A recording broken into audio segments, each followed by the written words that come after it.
Écoutez, je suis ravi d'échanger avec vous tous aujourd'hui, sur un sujet qui est assez capital pour, notre avenir à tous, mais aussi l'avenir du numérique. Donc je vous propose de démarrer sans plus tarder. On va parler, de la difficile équation entre, le numérique et l'environnement. Vous allez voir que ces 2 sujets, s'opposent parfois, parfois se rendent des services, mais aujourd'hui, on a surtout une équation à trouver entre les 2. Et cette équation, elle n'est pas simple. Mais je vais vous proposer justement des solutions dans la suite de cette conférence qui seront directement actionnables par vous tous, les acteurs du digital. Alors n'hésitez pas à poser des questions dans le chat. On va faire justement une session de Q&A à la fin. Voilà, je vois que vous avez tous commencé à utiliser le chat. Je me garde une fenêtre ouverte dessus aussi. Comme ça, je verrai vos questions au fil de l'eau. Donc n'hésitez pas à poser vos questions et puis à la fin, on pourra y répondre. Et hello Thibaut au passage aussi, que je vois passer dans le chat. Ça fait bien plaisir. Alors, pour dire déjà un petit mot sur moi rapidement, donc je m'appelle Guillaume Thibault, je suis, cofondateur de, Quanta.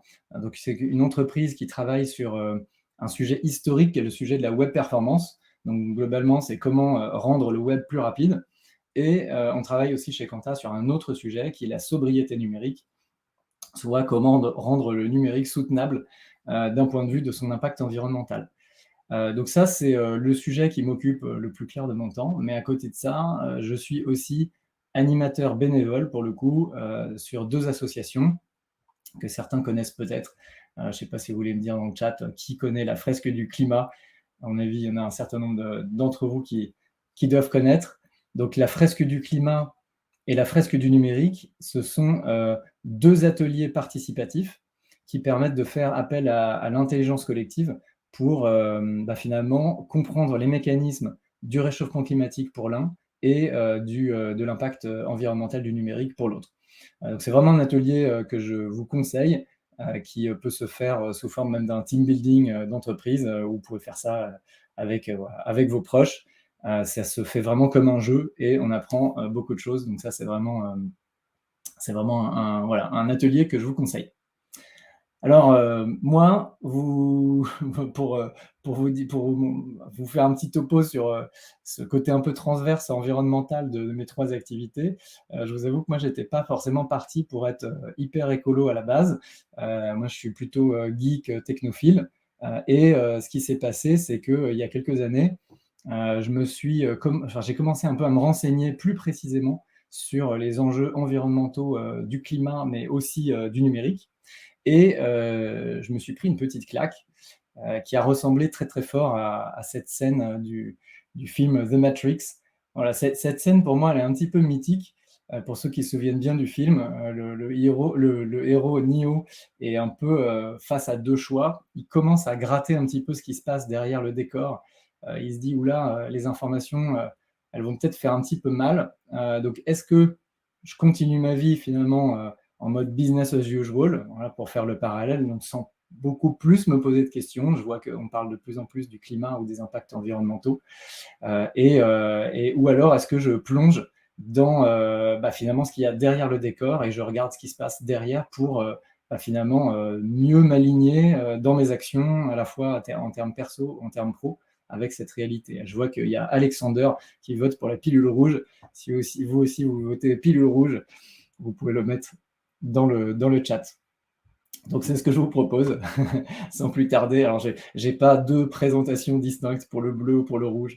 Donc on va partir sur le rouge tout de suite parce qu'on va faire une petite plongée dans cette face cachée du numérique. Alors pour cette plongée dans la face cachée du numérique, je vous propose de faire dans l'ordre, parler des limites planétaires, comme ça on aura bien dézoomé les problèmes dans leur ensemble. Ensuite, on va parler du réchauffement climatique, puis de l'impact du numérique sur le réchauffement climatique. Et ensuite, on va parler des solutions. Je vous en ai sélectionné 4 qui sont vraiment directement accessibles par tous et toutes, et surtout pour nous, les personnes qui travaillent dans le digital. Alors, c'est quoi les limites planétaires? Les limites planétaires, Ce sont en fait des menaces qui ont été listées par un comité international de scientifiques et qui sont des menaces existentielles pour la vie sur Terre. Donc si une de ces limites devient trop dramatiquement dépassée, eh bien, en fait, c'est carrément notre capacité de vivre sur Terre qui est remise en question. Ces limites-là, elles sont pour certaines plus ou moins connues. Donc on connaît tous celle du changement climatique, on voit en haut de l'écran, mais il y en a d'autres qui sont beaucoup moins connues, comme par exemple en bas, là, la perturbation du cycle du phosphore et de l'azote, qui est pourtant un vrai problème environnemental. Alors cette communauté de scientifiques, chaque année, elle réévalue en fait à quel point l'humanité exerce des pressions sur ces différentes limites. Et ils ont établi que la dernière date, donc ça c'est le dernier visuel de cette année, montre qu'en fait on a dépassé en fait 6 limites sur les 9 limites planétaires. Ces 6 limites, elles peuvent être temporairement dépassées. C'est un peu comme vivre un petit peu à crédit. Ça peut se faire de manière temporaire. Par contre, si on le fait de manière durable, eh bien c'est plus possible. Donc on est un peu dans cette configuration-là. Et comme vous voyez, c'est vraiment multicomposant. Donc en fait, si on se souciait de l'environnement, ce n'est pas qu'une question de climat. Il y a certains qui vous diraient d'ailleurs que le changement climatique n'est finalement qu'un symptôme de quelque chose qui est plus global, qui est finalement que l'humanité exerce des pressions sur son environnement qui sont trop importantes au regard de ce que la Terre peut absorber. Donc la meilleure image et la plus simple pour voir où on en est sur ce sujet-là, c'est justement ce que nous a proposé ce comité international de scientifiques, c'est de regrouper tout ça sous forme de combien de terre on consomme. Donc en 1970, on était justement à une sorte d'équilibre où si on comptait les pressions environnementales en termes de déchets en fait, émis par l'humanité, donc déchets de tout type, y compris gazeux, dans l'atmosphère, et ce que la Terre pouvait absorber, et également ce que la Terre pouvait fournir à ce que nous, on prélève de la Terre, eh bien, on était à peu près à un équilibre. Voilà. Sauf que ça, c'était en 1970. Et on n'est plus en 1970, on est en 2023. Et aujourd'hui, on est plutôt à une consommation de 1,75 planètes. Donc on voit bien ce côté à crédit. D'ailleurs, il y a une image qui est parlante qui fait voilà, les journaux chaque année, c'est le jour du dépassement. Donc le jour du dépassement, c'est voilà, généralement vers juillet. Eh bien, on va dire, à partir de maintenant, on a consommé une planète, donc tout le reste, c'est à crédit. Donc là, pour le coup, ce crédit, on va le payer un petit peu plus tard, et c'est ça qu'on va voir maintenant. Alors ça, c'est ce qu'il faut voir aussi, c'est que c'est une grosse moyenne mondiale. Mais ce n'est pas révélateur de ce que nous, les Français, en fait, on consomme à l'échelle du monde. Donc si toute l'humanité vivait comme un Français, en réalité, on consommerait 2,8 planètes. Voilà. Donc on voit qu'on ne fait pas vraiment partie des bons élèves. Ça doit un petit peu aussi nous rappeler avec humilité voilà, notre position dans tous ces phénomènes climat. On aime bien voilà, être les champions de plein de choses. Alors on est certainement des champions sur certaines choses et sur tout un tas de technologies, mais à l'échelle de notre empreinte environnementale, pour l'instant, on est plutôt le champion dans le mauvais sens. Alors, on va maintenant faire un focus plutôt sur ce que ça impacte en termes de réchauffement. Voilà. Donc en termes de réchauffement, où est-ce qu'on en est? On en est là à plus 1,2 degré. Alors cette courbe, elle est intéressante. Elle nous vient tout droit de l'un des derniers rapports du GIEC, donc le groupement intergouvernemental pour l'évolution du climat, qui fait vraiment la review complète de tous les articles de tous les scientifiques du monde qui étudient les phénomènes climatiques, et qui fait une énorme synthèse. Et ce que le GIEC publie, c'est les choses qui font complètement consensus. Donc eux, ils ont un niveau de certitude par rapport à ce qu'ils disent dans leur rapport, qui est très très très élevé, parce qu'en fait, c'est pas juste une étude, c'est la combinaison de milliers et milliers d'études différentes qui en fait amènent au même résultat. Donc ce qu'on voit, c'est que dans leurs observations, vous avez une courbe qui est en noir là, qui est la courbe observée, et une courbe qui est en marron, qui est la courbe simulée. Donc ça, c'est les simulations qu'ils avaient faites si on continue nos émissions de gaz à effet de serre comme on le faisait aujourd'hui. Vous voyez que les deux courbes, elles sont quasiment jointes, Donc ça veut simplement dire que nos modèles climatiques, aujourd'hui, ils sont quand même vraiment très très bons pour prédire ce qu'il va se passer. Voilà. Ils ont déjà très très bien prédit ce qu'il s'est passé jusque-là et ça va continuer. Donc ces 1,2 degrés, ils sont surtout dus à nos pressions en termes d'émissions de gaz à effet de serre, et pour une raison simple, c'est qu'on est encore extrêmement dépendant des énergies fossiles, donc pétrole, charbon et gaz. Ces trois énergies, en fait, aujourd'hui, représentent encore 85% de toute l'énergie qui est utilisée dans le monde. Voilà. Ça paraît beaucoup comme ça, versus à quel point on entend parler du renouvelable ou à quel point il y a des investissements dans le renouvelable qui sont faits. Donc voilà, il faut juste se méfier par rapport un peu à notre perception là-dessus. C'est qu'on peut avoir l'impression qu'on est en train de se sortir du péril parce qu'on parle de plus en plus de renouvelables et c'est évidemment une bonne chose. Mais le renouvelable, c'est en majorité quelque chose qui est utilisé pour le mix électrique. Or, il y a plein de choses qui ne sont pas électriques, hein, les camions, les bateaux et autres. Et puis, il y a encore énormément de chemin à faire. Donc voilà, donc 85%, donc globalement, une très très très large partie de nos activités sont aujourd'hui encore très très carbonées. Et ça nous amène à 1,2 degré. Alors 1,2 degré, finalement, on peut se poser la question, ça veut dire quoi en fait, plus 1,2 degré? Alors, la première chose à voir, c'est que 1,2 degré, c'est pas réparti de manière très uniforme sur le globe. En fait, il y a même des très très grosses différences. Sur les mers, il y a un réchauffement qui est bien moindre, et sur les continents, c'est à peu près double. Donc là, en Europe, vous pouvez à peu près tout multiplier par 2 quand on vous dit, bah, tiens, un réchauffement de plus 1,5 degré, en fait, ça veut dire à peu près plus 3 en Europe. Voilà. Et puis plus on va sur les pôles, et plus il peut y avoir aussi des anomalies de température. Donc tout ça, ça n'est malheureusement pas uniquement en fait quelque chose qui va nous permettre de passer plus de temps en terrasse hein, à boire un cocktail. Malheureusement, on parle plutôt de dérèglement climatique parce qu'en fait, ça va amener à des événements climatiques extrêmes. Alors la meilleure manière que j'ai trouvée pour ma part, pour vous dire, enfin pour vous expliciter qu'est-ce que c'est un réchauffement de plus 1,2 degré, bah, en fait, je vous ai juste fait un petit flashback de l'année dernière. Donc ça, c'est juste 2022. Voilà. Très simple. Je ne vous ai pas mis tous les événements, mais pour n'en citer que quelques-uns.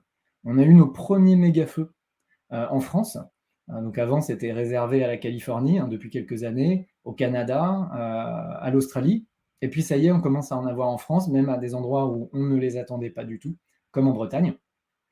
Et on a vu aussi, bah, cette fois-ci, à notre échelle française, à quel point on commence à être très très très impuissant en termes de moyens techniques face à des événements qui sont aussi extrêmes et aussi importants en termes de catastrophes climatiques.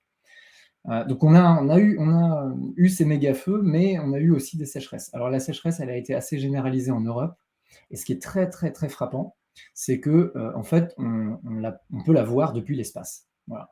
Donc si Thomas Pesquet repartait dans l'ISS, ce qu'on lui souhaite bientôt, eh bien, je pense qu'il va pouvoir refaire son album photo de la France, parce qu'on voit que vraiment, depuis l'espace, la France n'a plus la même tête qu'avant. Cette sécheresse, elle s'est installée en plus dans la durée, hein, comme vous savez certainement, eh bien, les pluies n'ont pas permis de remplir les nappes phréatiques. Donc il y a un vrai problème de sécheresse qui continue. Et ça a été le cas aussi ailleurs dans le monde. Donc toujours en 2022, il y a eu des sécheresses en Inde, il y a eu des sécheresses en Chine. Ici, vous avez une photo du lac de Poyang qui avait perdu donc l'année dernière les 3/4 de la surface de sa surface. Donc c'est quand même majeur. C'était le mois d'août, c'était le 3e mois le plus sec de toute l'histoire du pays. Donc on voit qu'à chaque fois, il y a des records qui sont battus. Donc ici, c'est une sécheresse, mais qui dit sécheresse dit souvent inondation, parce qu'en fait, quand le sol est très très très sec, eh bien, il devient relativement imperméable, et donc dès qu'il commence à pleuvoir, généralement d'un coup, eh bien, l'eau va ruisseler. Donc c'est ce qui s'est passé de manière vraiment très très très importante au Pakistan. Donc là, vous avez une vue satellite qui est très très parlante. Donc en 2022, toujours, hein, il y a eu 33 millions de personnes au Pakistan qui ont été touchées par ces inondations. une partie du pays qui a été complètement sous l'eau, submergée. Et en termes de destruction, juste deux chiffres, il y a 500 ponts qui ont été détruits et plus de 7000 km de route. Voilà. Donc ça, c'est juste pour le Pakistan et juste l'année dernière. Voilà. Et donc ça, on peut encore le voir un peu partout dans le monde. On voit que ces événements, ils sont de plus en plus fréquents, nombreux et importants. Alors pour citer un dernier événement d'un autre type encore, mais pas le moindre, eh bien, ce sont les ouragans. On a eu donc du coup l'année dernière l'ouragan Ian qui est passé sur Cuba et après sur la Floride et donc qui a tout ravagé sur son passage. Joe Biden avait déclaré que c'était la catastrophe la plus importante de toute l'histoire de la Floride. Voilà. Et ça, c'était juste l'année dernière. Donc ça, c'est 1,2 degré. Maintenant, la question qu'on peut se poser, bah, c'est quoi la suite? Voilà. Donc déjà, c'est sûr, quand on voit ces événements passer, juste de l'année dernière, voilà, ça glace un petit peu le sang, mais le truc, c'est que ça continue. Jusqu'où est-ce qu'on va aller? Alors ce graphique, il est très intéressant, il vient de l'un des rapports du GIEC, et en fait, il nous montre que plus en fait le degré de réchauffement augmente, et plus on va avoir une augmentation des températures, évidemment, mais aussi des sécheresses, des précipitations et des cyclones, à la fois dans leur nombre et dans leur intensité. Voilà. Donc toujours plus puissant et plus fréquent. Voilà. Ce qu'ils nous disent aussi, c'est qu'il n'y a aucun retour en arrière possible. Donc ça, c'est quelque chose de très très important à avoir en tête. C'est d'ailleurs la fameuse phrase de Morpheus que je citais tout à l'heure, There is no turning back. Malheureusement, le climat, lui, ne revient pas en arrière, même en arrêtant du jour au lendemain toutes nos émissions de gaz à effet de serre, eh bien, le climat ne va pas se refroidir. Voilà. Ce qui est acquis, eh bien, va le rester. Donc maintenant, la vraie question, c'est jusqu'à quel degré de réchauffement eh bien, on s'arrête. Alors, il y a une limite qui a été fixée par l'accord de Paris, qui est la limite de 1,5 degré. Donc celle-là, on en parle énormément. On s'est entendu entre pays pour se dire qu'il fallait cette limite-là. Alors, on peut se poser la question, pourquoi 1,5 finalement, hein? On aurait pu se dire 1,3, on aurait pu se dire 2,5, mais on s'est entendu sur 1,5. Alors, la réponse à pourquoi c'est 1,5, eh bien, c'est parce que au-delà de 1,5 degré, on va commencer à avoir des effets de bascule. Donc, dans les rapports du GIEC, ils appellent ça des tipping points. Donc, en fait, ce sont des phénomènes qui arrivent à partir d'un certain niveau de réchauffement et qui font un effet boule de neige. L'un de ces tipping points, c'est l'extinction de 100% des coraux. Voilà. Donc, on sait aujourd'hui que 100%, les coraux ne savent pas résister à au-delà de 1,5 degré. Alors, au-delà du côté magnifique des coraux, c'est aujourd'hui plusieurs centaines de millions de personnes qui dépendent des coraux pour leur alimentation. Et puis voilà, il y a tout un tas d'autres espèces qui ont aussi des limites d'un point de vue de ce qu'elles peuvent justement gérer en termes de température. C'est aussi une augmentation des mauvaises surprises. Donc les mauvaises surprises, c'est typiquement des virus pris dans la glace, dans les glaciers, qui ont été enfermés depuis très longtemps et puis qui peuvent se libérer, donc avec des probables épidémies comme on a pu les vivre. Et un dernier élément, et pas le moindre, c'est les fameuses bombes climatiques, donc notamment la fonte du permafrost. Donc ça ressemble à quoi le permafrost et pourquoi on appelle ça une bombe climatique? Eh bien, ce sont des très très très larges plaines qui sont dans l'hémisphère nord. En fait, c'est 25% des terres de l'hémisphère nord. Donc, c'est-à-dire des endroits qui sont en Sibérie, en Alaska ou encore au Canada, dont le sol est gelé depuis des milliers et des milliers d'années. Donc ce sol gelé, il pose des problèmes à personne jusqu'ici, sauf qu'en fait, il enferme sous lui beaucoup, beaucoup de matière organique. Et si cette matière organique, elle se met à être à l'air libre, et bien en fait, très rapidement, elle va générer elle-même des gaz à effet de serre, en particulier du méthane. Donc ça, c'est un vrai problème, parce qu'en fait, si cette glace fond, eh bien, en fait, toutes ces terres se mettraient à se transformer en véritables usines à carbone ou autres gaz à effet de serre. Voilà. Donc ça, c'est absolument ce qu'on veut éviter, évidemment, et les scientifiques ont ce point-là en tête comme étant très, très important parce qu'on sait que si ça bascule à ce niveau-là, eh ben, déjà qu'on ne peut pas dire qu'on soit hyper en contrôle de la situation. Là, on le serait encore moins parce qu'en fait, ce serait la nature qui finalement émettrait ses propres gaz à effet de serre. Donc si tout ça se passe, pour finir un peu ce tableau malheureusement un petit peu sombre, donc ça, c'est pas le GIEC qui le dit, mais c'est l'ONU et notamment un rapport du renseignement américain qui a été publié en 2020. C'est qu'en fait, tous ces phénomènes, et en particulier ces effets boule de neige, eh bien, en fait, amèneraient à une insécurité alimentaire, pour le coup, pas localisée, mais assez généralisée. Donc, c'est-à-dire que l'insécurité alimentaire au Pakistan, comme vous imaginez, il y en a déjà eu depuis l'année dernière avec les inondations. Mais là, en fait, il y aurait des phénomènes qui seraient à tellement d'endroits et de manière tellement importante dans le monde qu'en fait, cette insécurité alimentaire, elle serait vraiment très, très, très, très présente et qu'elle amènerait du coup à des déplacements forcés de population. Concrètement, c'est des zones du monde qui deviennent franchement inhabitables. Et si ça se produit, eh bien, dans l'histoire du monde, eh bien, quand les gens commencent à se déplacer parce qu'ils ne peuvent plus vivre là où ils sont, eh bien, ça amène à des conflits armés. Donc en fait, c'est ça l'enjeu, on va dire, majeur autour du réchauffement climatique, c'est que si jamais on en arrive là, on aura évidemment des problèmes de santé et d'alimentation, mais aussi des problèmes pour préserver la paix dans le monde. Voilà. Donc ce tableau, je vous l'accorde, il est un petit peu glaçant, mais il y a quand même une très très bonne nouvelle à ça, quand même. Il reste une bonne nouvelle, c'est que il y a encore plusieurs futurs qui sont possibles. Voilà. Alors les plusieurs futurs possibles, eux aussi, ils ont été modélisés par, par le GIEC dans leurs différents rapports d'année après année.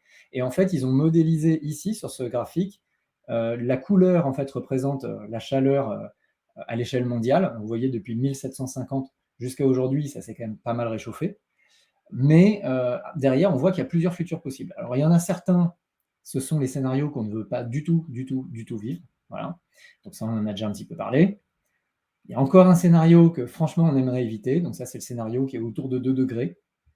Et puis, il y a un petit scénario en bas. Voilà. Donc celui-ci, c'est le scénario qui permettrait de contenir le réchauffement autour de 1,5 degré. Il s'appelle le Very Low SSP1 1.9 de son petit nom de code.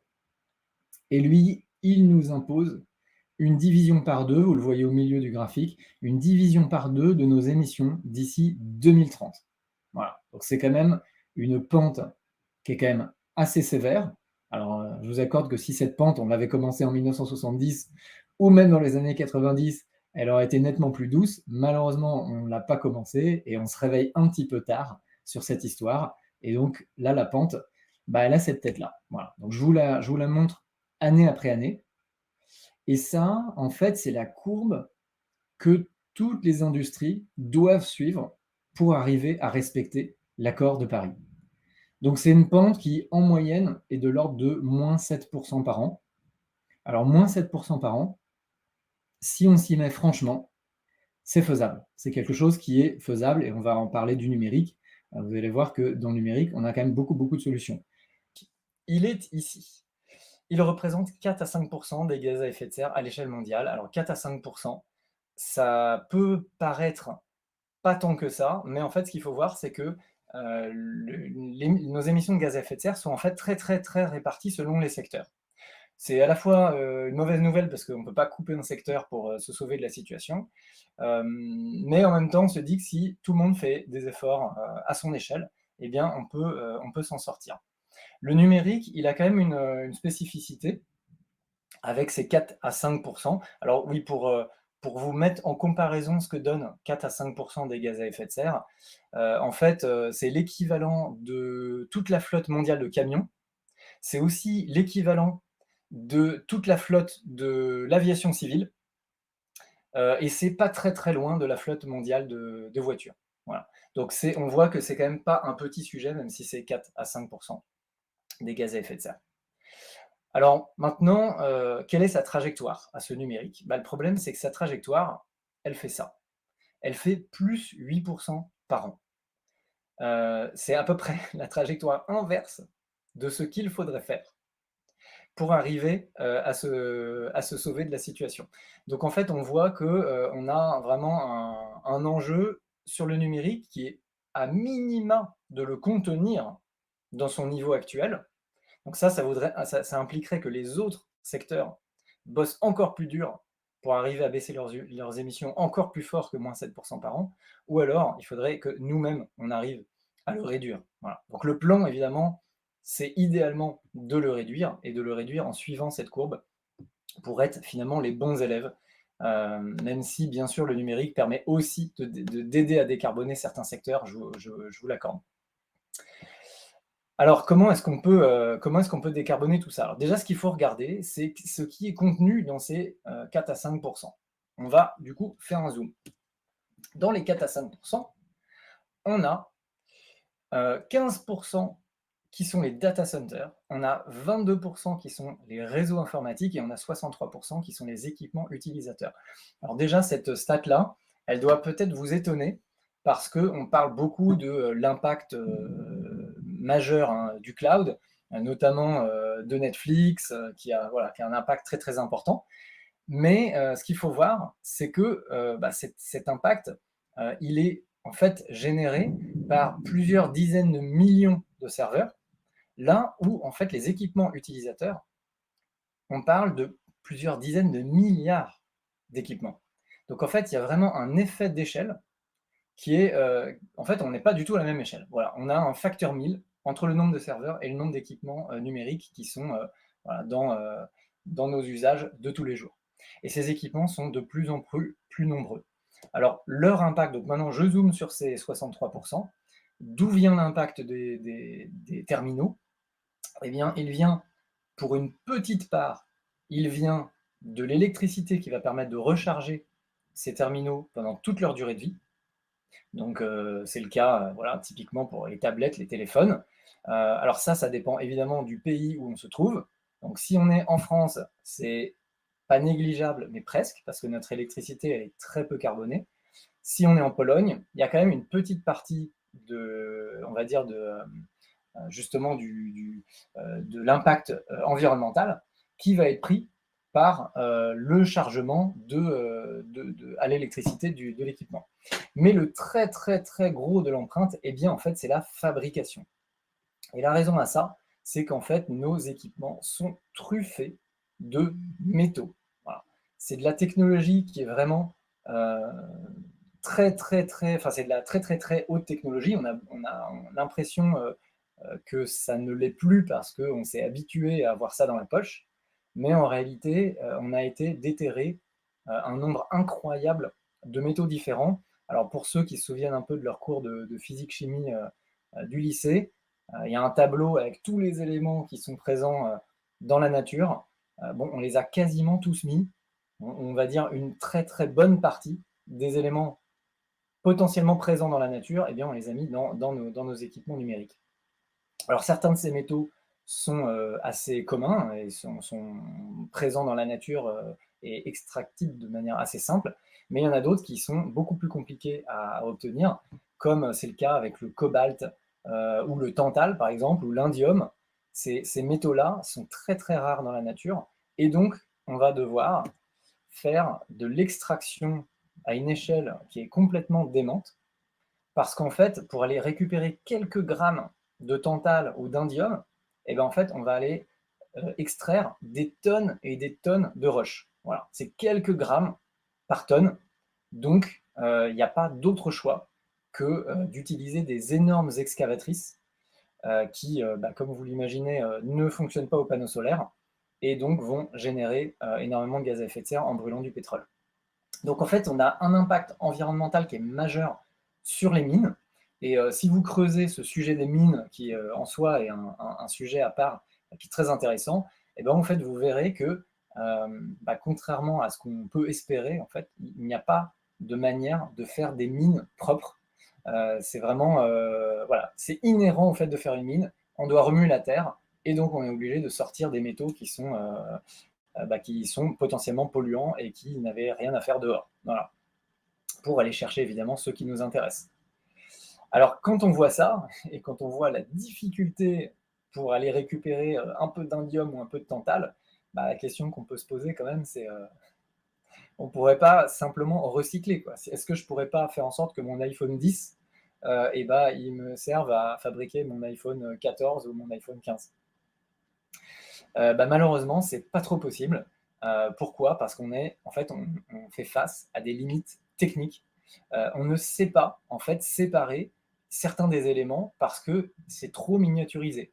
Donc déjà qu'on est à la limite de ce qu'on peut faire pour les fabriquer, mais en fait, les séparer, on ne sait pas faire. C'est vraiment comme si vous preniez des éléments et que vous les mettiez dans une soupe, vous mélangez tout, et puis bah, si on vous dit bah, maintenant on resépare les éléments, et bah, ça va être très très très compliqué. C'est assez comparable à ça. Et donc, bah, où finissent aujourd'hui tous nos anciens équipements électroniques, tous nos déchets électroniques? Eh bien, ils finissent dans des décharges. En très très très grande majorité, ils finissent dans des décharges à ciel ouvert en Afrique. Donc ici, c'est une photo qui a été prise au Ghana, dans la plus grande décharge de déchets électroniques au monde.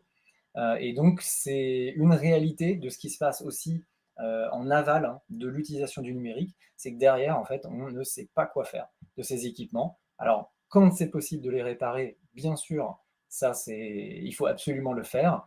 Mais par contre, à partir du moment où le matériel ne fonctionne plus, eh bien, on ne sait pas récupérer les métaux. Donc, c'est reparti pour un tour, et l'empreinte environnementale et sociale, humaine, comme vous imaginez, vous voyez qu'il y a du coup des enfants qui doivent du coup aller récupérer aussi tout ce qu'ils peuvent. Alors en plus, ils ne vont pas chercher les métaux qui sont les plus précieux, comme l'indium ou le tantal, ils vont plutôt aller récupérer ce qui est le plus simple à récupérer, c'est-à-dire le cuivre ou le fer. Donc c'est cette récupération qui se fait en dehors de toute contrainte sanitaire ne permet en plus pas de récupérer finalement des métaux qui vont servir à faire des nouveaux équipements numériques. Donc voilà, donc on voit que c'est un tableau qui est sombre et problématique. Donc avant de passer maintenant aux solutions, on se fait le petit récap. On voit qu'on a donc du coup une urgence climatique qui est pour tout de suite maintenant, avec une baisse de moins 7% par an à opérer. Le numérique là-dedans, c'est 4 à 5% des gaz à effet de serre et il est en augmentation. Donc en fait, on a un enjeu énorme de contrainte, enfin on va dire de contraindre les usages pour faire en sorte que le numérique ne parte pas à la hausse, ne continue pas à la hausse, et ça principalement du fait du renouvellement et de la multiplication des terminaux. Donc tout ça pose voilà, différents enjeux environnementaux et sociaux en amont et en aval. Alors maintenant, on va passer aux solutions. Il y en a plusieurs, et pour avoir pas mal creusé tous ces sujets depuis pas mal d'années maintenant, depuis à peu près 5 ans, eh bien, moi j'ai fait mon petit bonhomme de chemin et j'ai pu constater qu'on a vraiment 3 sphères différentes qui peuvent se bloquer ou s'influencer positivement. Alors, donc c'est le cas de la sphère politique, des entreprises et des individus. Alors ils peuvent se bloquer, souvent en se servant des autres pour ne pas bouger. Voilà. Donc le meilleur exemple de ça, c'est les entreprises qui vont dire bah, moi, tant que ce que je fais est légal, tant qu'on ne me pose pas un cadre réglementaire qui m'impose d'être vertueux, eh ben, je vais continuer ce que je fais, voilà, vu que c'est légal, et puis notamment pour des raisons de concurrence. Voilà. Les individus, ils vont dire, bah, moi, tant que les entreprises ne me proposent pas un produit équivalent qui est vertueux, eh ben, finalement, je vais continuer d'acheter un produit polluant, quoi. Et puis finalement, le politique, lui, il va se dire, bah, moi, je vais attendre que il y ait vraiment un mouvement d'ensemble, et je ne vais pas prendre les devants sur un sujet au risque que peut-être ce soit impopulaire. Donc je vais attendre que quelque chose soit vraiment très très populaire et très très pressant pour que je le mette en œuvre. Voilà. Donc ça, c'est une situation qui peut se bloquer, mais ce que j'ai constaté, c'est que ça peut aussi faire un effet cliquet et on peut s'influencer les uns les autres. Et en fait, nous, à notre niveau, là, tout ce qui est présent, eh bien, on est à la fois des individus et des entreprises. Donc, je vous ai préparé un cocktail de 4 mesures qui sont accessibles pour nous les individus et les entreprises. Et en fait, on voit très très bien que quand deux des rouages se mettent en marche, eh bien le troisième va avoir tendance à suivre. Voilà. Pour se plier finalement aux attentes, que ce soit les attentes des consommateurs, que ce soit de la mode pour les individus ou que ce soit une tendance électorale pour le politique. Alors sur ces quatre, il y en a deux pour le numérique et deux qui sont pour le climat. Alors pour le numérique, la plus importante d'entre elles, et là aussi ça va peut-être vous étonner, eh bien c'est de lutter contre l'obsolescence, non pas technique, mais psychologique. Et la raison à ça, c'est que du moins en France, 87% des Français changent de téléphone alors que l'ancien fonctionne encore. Et ça, bah, la raison, elle est assez simple, hein. Et ben, on suit la mode et on est un peu abreuvé de toujours ces messages qui nous disent que finalement, ce sera toujours plus rapide, ce sera voilà, toujours plus beau, on va encore plus accélérer le progrès et ça va être encore plus puissant que celui du voisin. Donc ça nous motive à, voilà, à utiliser ce qu'on peut pour des systèmes de points ou autres pour changer de téléphone, alors que l'ancien fonctionne encore. Donc ça, c'est le premier levier parce qu'il ne nécessite aucune technologie particulière. Il implique un simple changement en fait culturel.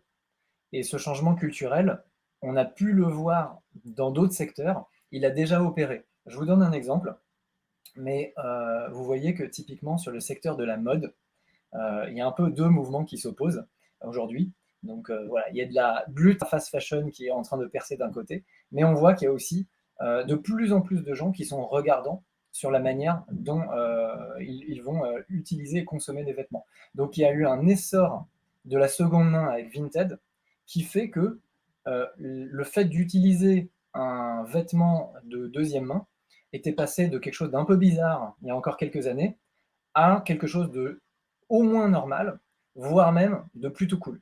Voilà. Et ben en fait, sur les téléphones, alors moi c'est ma conviction, on va vers ça. Et donc dans quelques années, probablement que ça deviendra très cool d'avoir un téléphone vintage. Voilà. Bon, aujourd'hui, je vous accorde que c'est encore une petite sphère, mais la sphère, elle commence à grossir, et c'est comme ça que marche un changement culturel, c'est avec nos actions de chacun. Donc si vous le faites et que vous le revendiquez et que vous en parlez autour de vous, eh bien vous allez participer à ce changement culturel et à faire en sorte que on garde nos téléphones plus longtemps. La deuxième solution, c'est de lutter contre l'autre partie de l'obsolescence, et c'est l'obsolescence technique. Alors l'obsolescence technique, elle est à plusieurs niveaux, mais il y a un niveau sur lequel vous avez en tant qu'acteur du digital, que vous soyez dans la conception de sites internet, que vous soyez dans le développement, dans l'hébergement, ou que vous commandiez des applications web ou applications mobiles à des prestataires, et bien en fait, vous pouvez mettre en œuvre la sobriété numérique.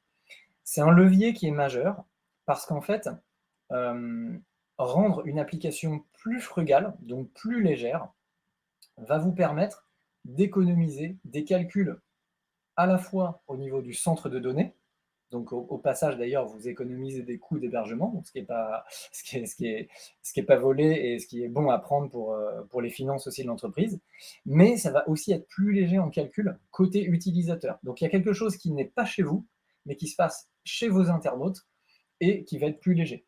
Ça va être aussi plus léger en termes de transfert, donc c'est aussi des économies de ressources de réseau informatique. Et de manière générale, vos applications étant là aussi plus légères, vont pouvoir se charger sur des devices, sur des terminaux qui sont plus anciens. Donc je parlais tout à l'heure de cette fameuse obsolescence. En fait, elles sont un petit peu jointes. L'obsolescence psychologique et l'obsolescence technique sont jointes ensemble parce qu'en fait, vous avez l'obsolescence psychologique, elle est aidée si justement le téléphone il continue de fonctionner de manière rapide. Voilà. Donc si on fait tous des applications qui sont plus légères, les gens qui vont accéder à ces applications, qui sont des millions et des millions, vont avoir une expérience qui est bonne, y compris sur des terminaux anciens, et donc ça va leur permettre de garder finalement leur téléphone ou leur tablette ou leurs ordinateurs plus longtemps. Donc tous ces effets-là sont des impacts environnementaux qui sont évidemment bons à prendre, mais il y a aussi un très gros bonus à ça. c'est que c'est aussi plus rapide à charger d'un point de vue d'un point de vue de la user experience du site. Donc ça, c'est bon pour toutes vos métriques business, parce qu'en fait, c'est plus agréable pour les internautes et généralement, ils vont rester plus longtemps sur les sites qui sont justement plus rapides. Donc ça, c'est un bon gros point bonus. Alors pour mesurer où est-ce que vous en êtes, pour info, chez Quanta, on a lancé une application 100% gratuite en ligne que vous pouvez utiliser. Donc si vous voulez aller checker maintenant, n'hésitez pas à le faire. Vous allez sur quanta.green ou après la conférence. Vous tapez l'URL de votre site et en 2 minutes, ça va vous calculer le score de sobriété numérique de votre site. Donc pour faire ça, en fait, on va aller chercher les 10 URL qui sont les plus populaires sur votre site. Et ensuite, on va aller faire différents points de mesure. Donc on a entre 6 et 8 critères selon les cas qui vont remonter. Voilà, le poids de la page, le nombre de requêtes, la taille, la complexité du code HTML, etc.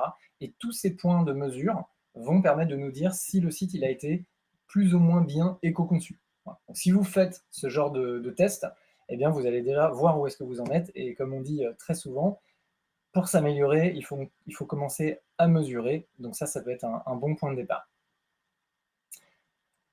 Donc si vous faites tout ça, ce qui est certain, c'est que l'ensemble de vos internautes vont vivre une meilleure expérience et vous faites un énorme geste d'un point de vue de l'impact du numérique. Donc c'est très très très bon à prendre. Donc maintenant pour le climat. Pour le climat, il y a une chose très très très importante à faire et c'est probablement, de mon point de vue, après, comme je vous le disais, un parcours personnel de 5 années sur ces sujets, le plus gros geste environnemental que vous pourriez faire. Voilà. Plutôt que d'opposer tel ou tel éco-geste, faire son bilan carbone, c'est finalement le plus important. Pourquoi? Parce qu'il va vous permettre de piloter finalement quelles sont les choses qui sont les plus importantes à faire.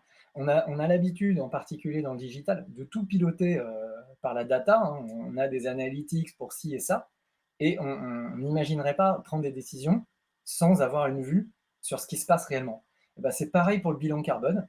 Tant qu'on ne l'a pas fait, bah finalement, à quoi bon se dire tiens, je vais faire un peu moins de voiture, ou je vais faire mon compost, ou voilà. On sait que tous ces gestes, ils sont importants, mais en fait, ce qui est très très important, c'est de voir les ordres de grandeur, pour que vous n'ayez pas finalement un geste que vous n'avez finalement pas modifié et qui va annuler tous les autres. Donc ça, vous pouvez le faire à l'échelle individuelle en 15 minutes.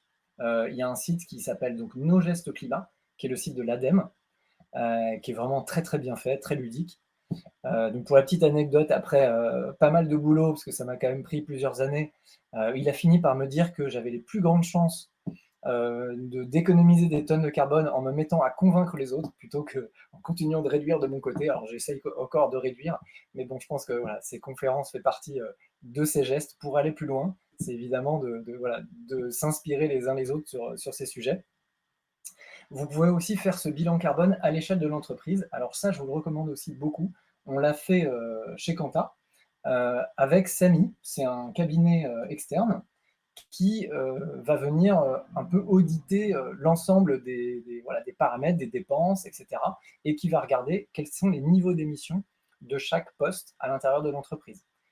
Là, pour le coup, c'est un peu plus un projet. Donc, vous pouvez le faire avec d'autres acteurs. Hein. Il y a Greenly, par exemple, qui va vous permettre de le faire aussi. Hello Carbo, ils sont nombreux.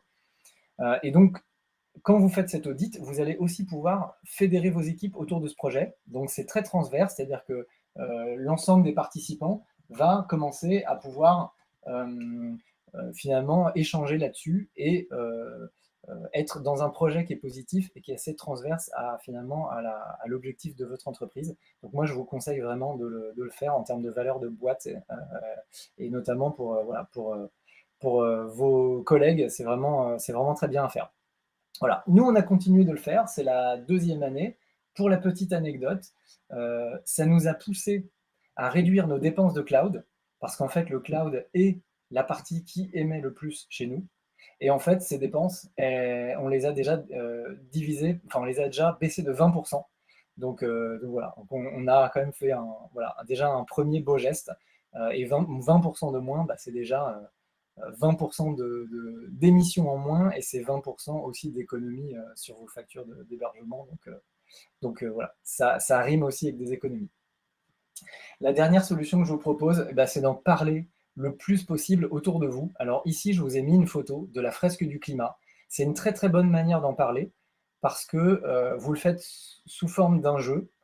Donc comme je vous le disais tout à l'heure, vous pouvez le faire dans le cadre de votre entreprise ou avec vos proches. Vous pouvez aussi le faire en ligne si jamais vous êtes tous éclatés à différents endroits. Je sais que certaines des entreprises qui sont présentes aujourd'hui sont en mode full remote. Vous pouvez aussi le faire en ligne, ça marche très bien.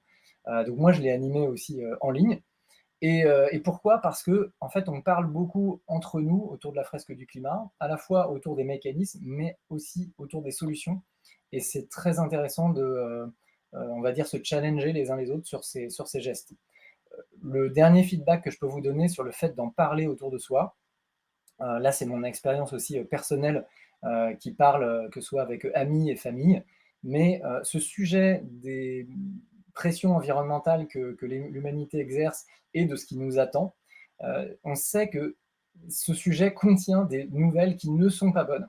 Et donc, quand on a ce sujet en tête, eh bien, on se dit, mais je ne vais pas en parler parce que sinon je vais être le casseur d'ambiance qui va dire que ah bah tiens, il faudrait qu'on change ci ou ça parce qu'en fait, on a un péril qui arrive.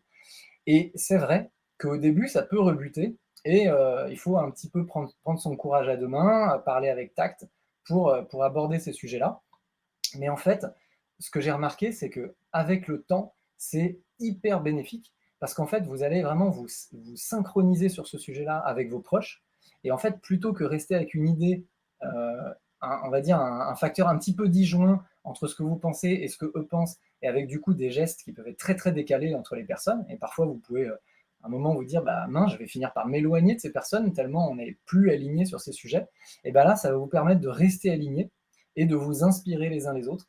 Et ça, c'est hyper important parce qu'en tant qu'être humain, eh ben, on a voilà, l'habitude de s'imiter les uns les autres. Et donc, si on veut qu'il y ait un changement à l'échelle mondiale, eh bien, c'est bien un changement culturel qu'il faut opérer. Donc, ça commence par soi et ses proches.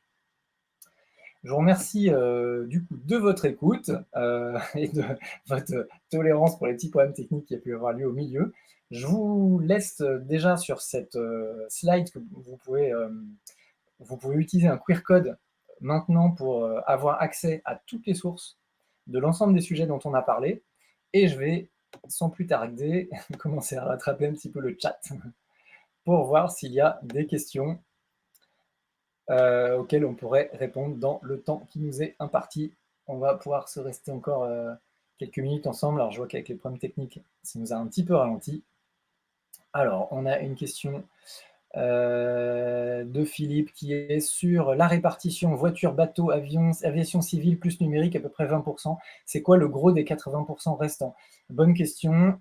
Il y a un très très très gros poste qui est l'agriculture. Voilà. Donc l'alimentation, c'est un énorme sujet. Alors évidemment, on ne peut pas arrêter de s'alimenter.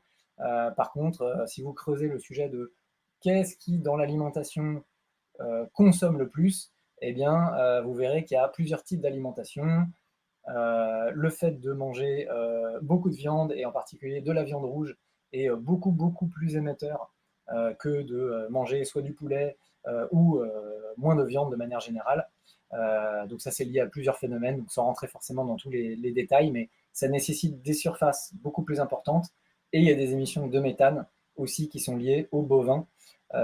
Et donc évidemment, voilà. Donc dans tout ce qui est bilan carbone, donc typiquement quand vous faites votre bilan carbone personnel, eh bien, c'est à ça que ça va répondre. C'est-à-dire que ça va vous poser ce genre de questions, bah, qu'est-ce que je mange le midi, qu'est-ce que je mange le soir, etc. En proportion. L'idée, c'est d'avoir les ordres de grandeur. Et ça va vous dire si pour vous, votre plus gros poste de dépense, c'est l'alimentation, ou est-ce que c'est la voiture, ou est-ce que c'est l'avion, etc. Et donc, ça va vous aider à prendre les bonnes décisions. Et le but, c'est évidemment que vous preniez des décisions qui soient voilà, simples pour vous. Il y a des choses qui peuvent être plus ou moins difficiles à mettre en œuvre selon nos habitudes. Mais l'idée, comme on a eu l'habitude de le faire dans le digital, et chez nous, chez Quanta, sur l'optimisation, généralement, on va commencer par regarder c'est quoi les quick wins, hein, les éléments gagne gros. Et donc, on regarde quels sont les plus gros postes d'optimisation. Et c'est pareil dans un bilan carbone. Voilà. Thibaut qui nous demande qu'est-ce qu'on peut penser des sites de reconditionnement pour les achats de type Back Market et compagnie. Je vous les recommande très très très très fort. Oui, donc c'est très très bien Back Market, mais il y a deux faces. Donc c'est-à-dire qu'il y a la face où vous achetez, et puis il y a la face où vous-même vous remettez dans le circuit vos anciens matériels. Et donc, on peut acheter sur Back Market, c'est bien, c'est beaucoup mieux que d'acheter neuf. Euh, Plus vous allez miser sur des terminaux qui sont anciens, et mieux c'est évidemment. C'est-à-dire que si vous achetez sur Back Market l'iPhone de l'année dernière, par exemple, bon, on va dire que c'est un peu un demi-geste, parce qu'il n'aura quand même pas été, on va dire que voilà, il n'aura pas encore été trop amorti encore. Mais si vous vous dites, ok, allez, là, moi pour mon besoin, en fait, un téléphone qui date de telle date, ça m'irait très bien. Pour l'anecdote, moi, je suis en ce moment avec un iPhone de 2016 et j'arrive à faire fonctionner encore à peu près toutes les applications. Donc j'essaye de voir un petit peu jusqu'où ça peut aller. Donc ça fonctionne bien, hein. On peut voilà, avoir une entreprise d'informatique et avoir un iPhone de 2016. Donc sur Back Market, n'hésitez pas à aller chercher des devices un peu anciens et surtout remettre dans le circuit tout ce qui traîne dans les placards. Et ça, voilà, moi je plaide coupable en partie. Je ne l'ai pas toujours bien fait. Donc voilà, c'est comme les vêtements, voilà, ce qu'on ne met pas depuis très longtemps, ce qu'on n'a pas utilisé depuis très longtemps, si ce que soit un disque dur ou un ordinateur portable, eh bien, voilà, vaut mieux le remettre dans le circuit, soit auprès d'une ressourcerie ou effectivement d'une plateforme comme Back Market. Voilà. Alors, il y a Nesrine qui nous demande est-ce qu'on propose des solutions d'affinement des sites suite aux mesures faites via l'appli? Oui, complètement. En fait, donc Quanta.green, c'est la partie complètement gratuite que Quanta a offert à la communauté et qui permet déjà d'avoir un premier niveau de lecture pour savoir où on en est. Cet outil-là, on va continuer de le faire évoluer et de donner davantage de précision toujours sur cette version gratuite. Donc, si vous y retournez dans un mois, dans 2 mois, vous verrez qu'on continue des développements dessus. Mais en parallèle de ça, on a notre outil phare qui est Quanta, pour le coup, qui s'adresse aux entreprises et qui permet de voir les choses avec plus de profondeur pour voir qu'est-ce que je peux améliorer dans chacune des pages. Et là, on ne va pas aller regarder que le top 10 des pages qui sont les plus vues sur le site, mais on va aller regarder l'ensemble des pages. Voilà, donc c'est-à-dire qu'on va placer un tag dans le site pour observer tout le trafic ce qui va permettre là aussi de prendre les meilleures décisions pour aller sur les pages qui sont les plus accédées par les internautes et voilà, pour finalement faire les optimisations qui seront les plus rentables pour l'empreinte environnementale du site et puis aussi pour la vitesse du site. Voilà. Alors, je vois qu'on est à 2 minutes de 13 heures. Normalement, c'était censé lâcher tout le monde vers 45, donc je pense que je vais clôturer. Je vous remercie vraiment beaucoup pour votre voilà pour être venu aussi nombreux aujourd'hui et votre tolérance par rapport aux petits soucis techniques du milieu de la conf. On a quand même pu rebondir. Si jamais vous voulez revoir cette conf, vous aurez le lien dans Livestorm. Et si jamais vous voulez le partager à d'autres personnes, normalement la plateforme Livestorm vous permettra de partager le replay aussi. Donc si vous pensez que vous avez des collègues à qui vous voulez partager le contenu et qui n'auraient pas été présents aujourd'hui, ben, n'hésitez pas à le faire. Voilà, merci beaucoup à tous. Je vous souhaite une belle suite de journée et à très bientôt. Au revoir.